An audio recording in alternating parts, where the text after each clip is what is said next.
Have you ever felt like your emotions are on a roller coaster you can't get off of? Where one moment you're on top of the world, full of energy and ideas, and the next you're in a deep, dark pit of despair? If so, you're not alone, and I want you to know that what you're feeling is valid. In this video, we're going to talk about something that affects millions of people worldwide: bipolar disorder. We'll explore what it really is, the science behind the intense emotional shifts, and most importantly, we will discuss practical, science-backed techniques to help manage these challenging experiences. This video is for you if you or someone you love has been diagnosed with bipolar disorder, or if you're simply trying to make sense of extreme mood swings that are impacting your life. Critical disclaimer. Before we dive in, it's so important for me to say this. This video is for educational and informational purposes only. It is not a substitute for professional medical advice, diagnosis, or treatment from a qualified therapist, psychologist, or doctor. If you are struggling, please reach out to a healthcare professional. Taking that step is a sign of incredible strength. Understanding bipolar disorder. So, what is bipolar disorder? Formerly known as manic depression, it's a mental health condition characterized by extreme mood swings that include emotional highs, mania or hypomania, and lows, depression. These aren't just your average mood swings. They are intense and can significantly impact a person's life, affecting their sleep, energy, and ability to think clearly. Let's look at the numbers to understand just how many people are navigating this. An estimated 4.4% of U.S. adults experience bipolar disorder at some point in their lives. Globally, the World Health Organization estimates that in 2021, 37 million people were living with bipolar disorder. So if you're feeling isolated, know that millions of people share a similar journey. Now let's talk about what's happening in the brain. While the exact cause is unknown, research points to a combination of genetics, environment, and brain structure and chemistry.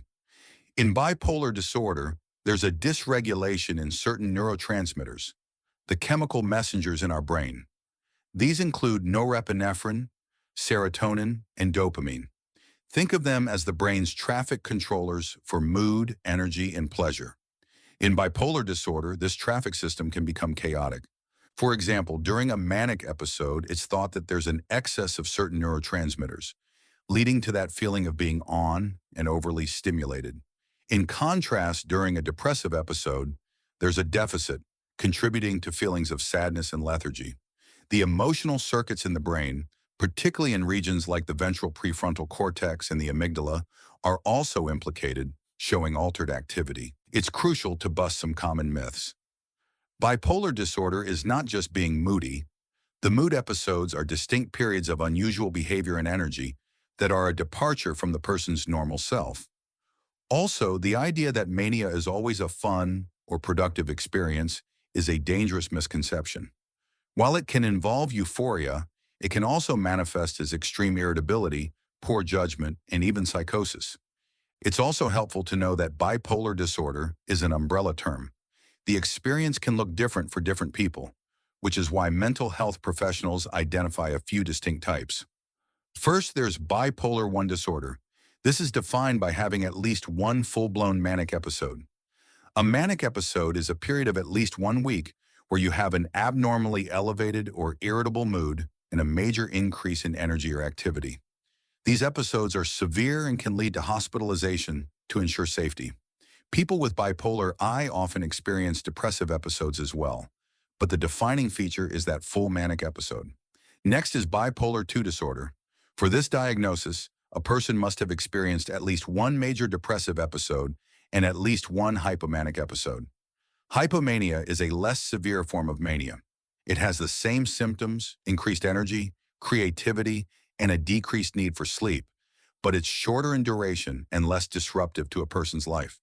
It doesn't include the psychotic features that can sometimes accompany a full manic episode. Because hypomania can feel good and even productive, it often goes unreported, which is one reason bipolar II can be misdiagnosed as just depression. Finally, there's cyclothymic disorder, or cyclothymia. This is characterized by at least 2 years of numerous periods with hypomanic symptoms and periods with depressive symptoms that are not severe enough to be considered major depressive episodes. It's a more chronic, fluctuating mood disturbance. Understanding these distinctions is important because they can help you and your doctor pinpoint the specific nature of your experience and create the most effective treatment plan. 5 techniques to manage bipolar disorder. Living with bipolar disorder can be challenging, but there are effective strategies to help you manage the symptoms and live a fulfilling life. Let's explore 5 science-backed techniques. 1. Mood charting, your personal weather report. What it is. Mood charting is the daily practice of tracking your moods, sleep patterns, energy levels, and any medications you're taking. It's like keeping a weather journal for your internal world. The scientific principle. This technique is rooted in cognitive behavioral therapy, CBT, and is about increasing self-awareness. By recognizing patterns and triggers, you can become more proactive in managing your moods. How to do it? Find a method that works for you. A simple notebook, a spreadsheet, or a mood tracking app on your phone. Each day at a consistent time, rate your mood on a scale of 1 to 10, with 1 being severely depressed and 10 being severely manic. Record the number of hours you slept. Note your energy level. Jot down any significant life events or stressors. Keep track of your medication and any side effects.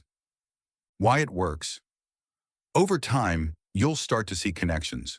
Maybe you'll notice that a lack of sleep is a trigger for hypomania, or that a particular stressful situation precedes a depressive episode. This information is invaluable for you and your healthcare provider to tailor your treatment plan.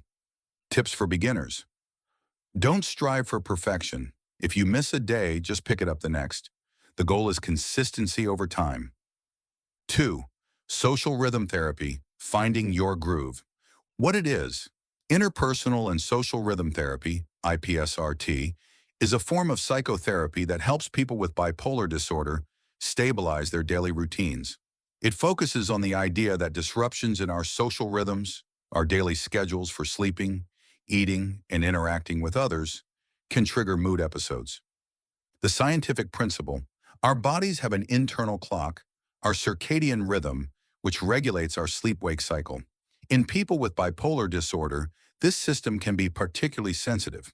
IPSRT aims to stabilize these rhythms to promote mood stability. How to do it? Identify your rhythms. Work with a therapist to identify your key daily routines. When you wake up, when you eat your meals, when you exercise, and when you go to bed. Create a stable schedule. The goal is to make these times as consistent as possible, even on weekends. Manage disruptions. Life happens and schedules get thrown off. IPSRT helps you develop strategies to cope with these disruptions in a way that minimizes their impact on your mood. Why it works. By maintaining a consistent routine, you are supporting your body's natural rhythms, which can help prevent the extreme highs and lows of bipolar disorder. Tips for beginners. Start with one routine to stabilize, like your wake-up time. Once that becomes a habit, add another. 3. Mindfulness and meditation, anchoring in the present. What it is. Mindfulness is the practice of paying attention to the present moment without judgment. Meditation is a formal practice to cultivate mindfulness. The scientific principle. Research has shown that mindfulness can help to reduce stress and improve emotional regulation. For individuals with bipolar disorder, it can be a powerful tool for managing the emotional intensity of both mania and depression. How to do it. Start with short sessions. Begin with just 5 minutes a day. You can use a guided meditation app or simply sit in a quiet place and focus on your breath. Body scan meditation. Lie down and bring your attention to different parts of your body, noticing any sensations without judgment. Mindful walking. Pay attention to the sensation of your feet on the ground as you walk. Why it works. During a depressive episode, mindfulness can help you to observe sad thoughts without getting consumed by them. During a manic or hypomanic phase, it can help to ground you and slow down racing thoughts. Tips for beginners. It's normal for your mind to wander. The practice is not about having an empty mind, but about gently bringing your attention back to the present moment each time it wanders. 4. Building a wellness toolbox, your go-to resources. What it is. A wellness toolbox is a personalized collection of coping strategies that you can turn to when you're feeling overwhelmed. The scientific principle. This is about proactive self-care and having a plan in place before a crisis hits. It empowers you to take an active role in your mental health management. How to do it for depressive episodes. Your toolbox might include things like a playlist of uplifting music, a list of friends you can call, a favorite comfort movie, or a reminder to get some gentle exercise, even if it's just a short walk. For manic or hypomanic episodes, your toolbox might include calming activities like taking a warm bath, listening to relaxing music, engaging in a creative outlet like drawing or writing, or practicing deep breathing exercises. Why it works. When you're in the midst of a mood episode, it can be hard to think clearly. Having a pre-made list of coping strategies removes the guesswork and gives you immediate, actionable steps to take. Tips for beginners. Involve a trusted friend or family member in creating your wellness toolbox. They can offer suggestions and help you remember to use it when you need it most. 5. Psychoeducation. Knowledge is power. What it is. Psychoeducation is the process of learning about your condition, its treatment, and how to manage it. The scientific principle. Understanding the neurobiology of bipolar disorder and the rationale behind your treatment can increase your sense of control and improve your adherence to your treatment plan. How to do it, ask your doctor. Questions. Don't be afraid to ask your doctor or therapist to explain things in a way you can understand. Read reputable sources. Look for information from organizations like the National Institute of Mental Health, NIMH, and the Depression and Bipolar Support Alliance, DBSA. Consider a support group. Connecting with others who have bipolar disorder can be incredibly validating and educational. Why it works. When you understand what's happening in your brain and body, you can move from a place of fear to a place of empowerment. It helps to destigmatize the condition and allows you to be an active partner in your treatment. Tips for beginners. Start by reading the brochures and fact sheets from the NIMH website. They are written for the general public and are a great starting point. Now let's add one more critical technique to our list, something that acts as your safety net. Creating a crisis communication plan. What it is. A crisis communication plan is a document you create when you are feeling well and thinking clearly. It outlines exactly what you and your loved ones should do when you start experiencing severe symptoms of mania or depression. It's a roadmap for navigating a crisis safely. The scientific principle. During a mood episode, insight and judgment can be severely impaired. It's hard to make rational decisions when your brain is either flooded with manic energy or drowning in depressive fog. This plan is based on the principle of pre-commitment, making wise decisions for your future self. It removes the guesswork for you and your support system during a difficult time. How to do it. Involve your support system. Sit down with trusted family members or friends. Explain that you want to create a plan for when you're not feeling well. List your key contacts. Write down the names and numbers of your psychiatrist, therapist, primary care doctor, and any local mental health crisis lines. Identify your personal warning signs. Be specific. For mania, it could be talking much faster than usual, sleeping less than 4 hours a night for 2 consecutive nights, or starting multiple new expensive projects. For depression, it could be canceling plans with friends, not showering for 2 days, or crying for no apparent reason. Outline clear action steps. For each warning sign, write down an agreed-upon action. For example, if my family notices I am talking uncontrollably fast, they will contact my psychiatrist. Or, if I feel the impulse to make a large purchase over $200, I will give my credit cards to my partner for 24 hours. Include practical information. Add your list of current medications and dosages, any allergies, and your health insurance information. Keep a copy in a safe place and give copies to the people in your support system. Why it works. This plan empowers your loved ones to help you in a way that you have already approved. It reduces chaos and fear during a crisis and ensures you get the right help right away. It's an act of profound self-care. Tips for beginners. Start by just writing down your therapist's and doctor's phone numbers. You can build out the rest of the plan over time. The most important step is starting the conversation with your support team. Do's and don'ts navigating daily life. Living with bipolar disorder is a balancing act. Here are some fundamental do's and don'ts to help you stay on a more even keel. Do prioritize sleep. Sleep is your superpower in managing bipolar disorder. A lack of sleep can be a powerful trigger for mania. Aim for a consistent sleep schedule, even on weekends. Do communicate with your support system. Let your trusted friends and family know how you're feeling.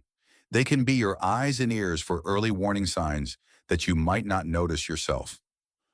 Do keep a routine. As we discussed with social rhythm therapy, consistency in your daily activities, eating, sleeping, working, exercising, can have a profoundly stabilizing effect on your mood. Do move your body. Regular moderate exercise is a proven mood booster. It can help alleviate depression and regulate energy levels. You don't have to run a marathon. A daily walk can make a huge difference.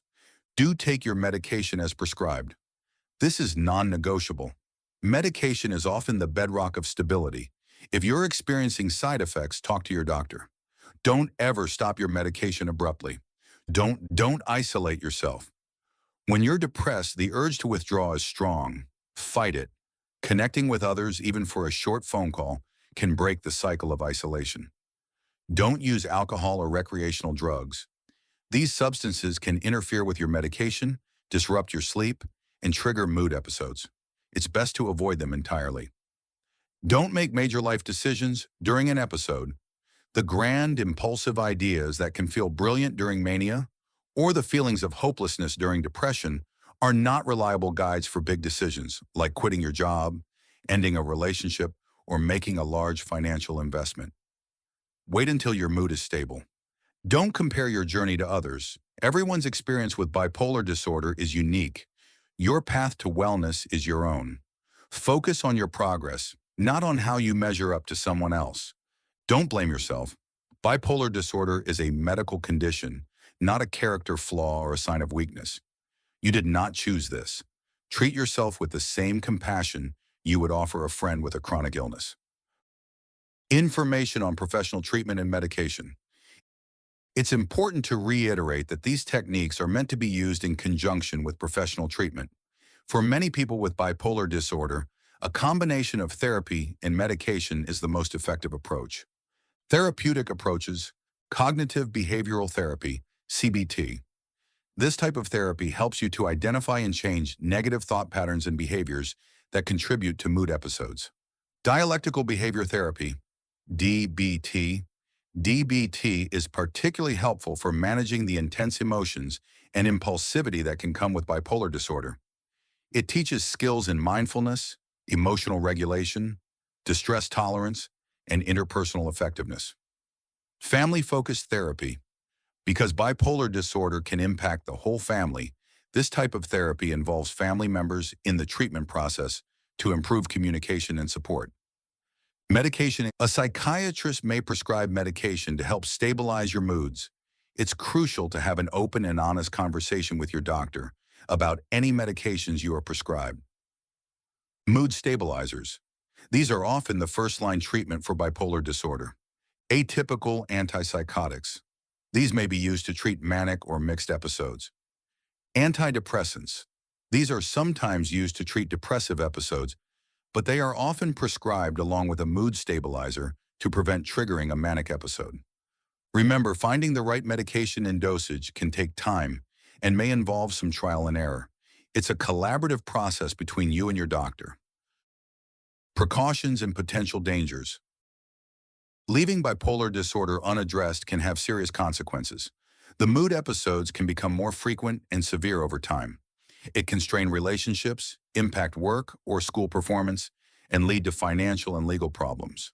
Tragically, the risk of suicide is high among individuals with bipolar disorder. That's why seeking professional help is so incredibly important. If you are having thoughts of harming yourself, please reach out to a crisis hotline or go to the nearest emergency room. Your life is valuable, and there is help available. Part 3. Integration. how to make it a sustainable habit. We've covered a lot of information, and you might be wondering how to integrate these strategies into your daily life. The key is to start small and be patient with yourself. Starting small, don't try to implement everything at once. Choose one strategy that resonates with you and focus on that for a week. Anchoring to existing routines. Attach a new habit to something you already do. For example, you could practice your 5 minutes of meditation right after you brush your teeth in the morning. Mixing it up. Keep things fresh by trying different techniques from your wellness toolbox. Tracking progress. Use your mood chart to see how the new strategies are impacting your moods. This can be very motivating. Finding social support. Share your goals with a trusted friend or family member who can offer encouragement. Remember, this is a journey of progress, not perfection. There will be good days and bad days, and that's okay. The goal is to build a foundation of healthy habits that will support you in the long run. Conclusion. To summarize, bipolar disorder is a complex but treatable mental health condition. By understanding the dynamic between mania and depression, and by implementing practical strategies like mood charting, social rhythm therapy, and mindfulness, you can take an active role in managing your well-being. The most important takeaway is this: there is hope. Healing is possible, and taking small, consistent steps is the key. You are not defined by your diagnosis. You are a whole person, deserving of a life filled with joy, connection, and stability. If you found this video helpful, please give it a like and subscribe to Mental Wellness Insight for more doctor-approved wellness tips. And if you know someone who might benefit from this information, please share it with them. I'd love to hear from you in the comments. Which of these techniques will you try first? Share your thoughts below. Thank you for taking the time to invest in your mental health today. Remember to be kind to yourself, and I'll see you in the next video.